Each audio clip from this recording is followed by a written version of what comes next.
It's 1305 in a small village in America. American, America, American, America. Stories.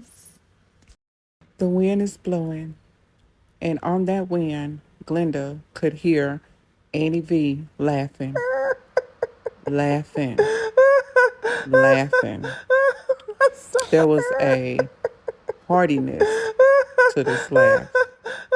Glenda could tell this laugh was a deep laugh that makes your stomach hurt.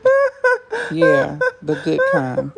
Glenda could not help but smile. She knew exactly why Annie V was laughing. Glenda said, "That child, she is something else," as she sprinted off to the barn to join Annie V for the festivities. These young women are not kinfolks, but they may as well be. They had become family the moment they met, which seems like 200, well, almost 250 years ago, though it really was like 6 months, but who's counting? Annie V, the older of the two, insisted Glenda join her mission. She said, "When you meet your true folks, you recognize them immediately." The barn door was already half open when Glenda reached it. Annie V stood near, bent over, laughing again, one hand on her side like she might fold in two if she didn't catch herself.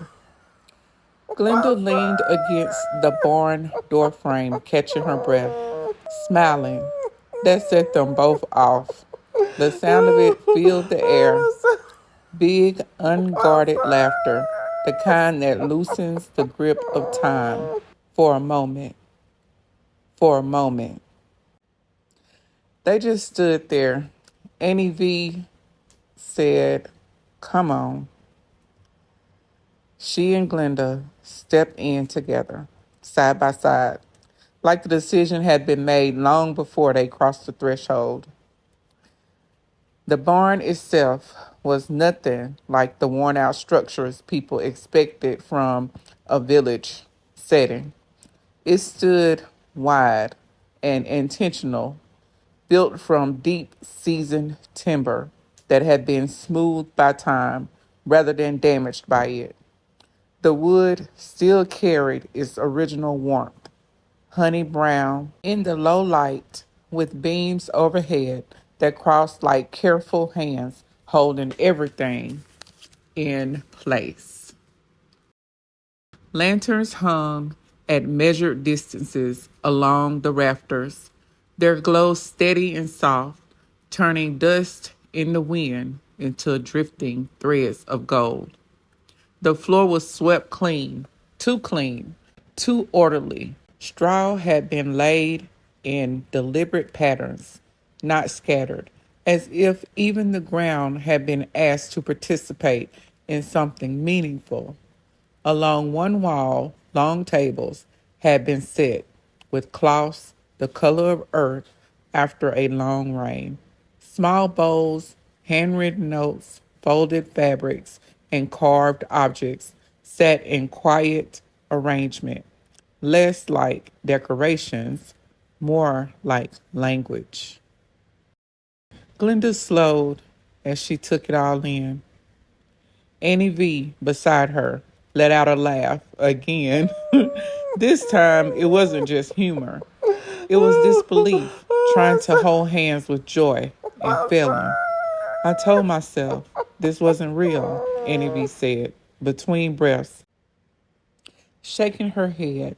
"I said it was just talk, just women talking. Big talk in the wind." Her laugh broke out again, fuller now, rising from somewhere deeper, the kind that can't be contained. "Now look at it. Will you look at this?" Glenda didn't answer. She was looking at the women already gathering. There was no performance elegance here. Instead, there was presence, the kind that settles in a room and changes the temperature, like anticipation had learned to breathe. Voices moved in low conversation, steady enough to suggest structure beneath the softness. Share, like, comment, subscribe today. These were not strangers passing time together. These were women building something, a beginning, though it already carried the weight of something ancient. Glenda finally exhaled. So this is it. Annie V wiped her cheek. She didn't know when she started crying, still smiling like she couldn't stop herself even if she tried. I didn't think it would actually happen, she admitted. A nice idea, a pretty thought. You say when you're trying to believe. She looked around. Her voice dropped softer now. Here we are. At the far end of the room, a small group had formed around a central table. Not a stage, nothing raised or separated. A shared surface where hands could meet the same space. Books, stitched cloths, and handwritten pages were being placed down slowly, carefully, like offerings rather than possessions. Sharings. If you like stories like this, subscribe today. A woman spoke, and the room quieted, rather not out of obligation, but recognition, respect. We carried what was given to us, she said, that which cannot be taught. Annie V let out another laugh at that, sharp at first, then breaking into something softer, overwhelmed. She felt that. Oh my, she said, shaking her head again. That's what I said. That's literally what I said. Glenda glanced at her. You started this. I did not build this. I just said words. Glenda stepped forward slightly, her voice steady. Or maybe you did.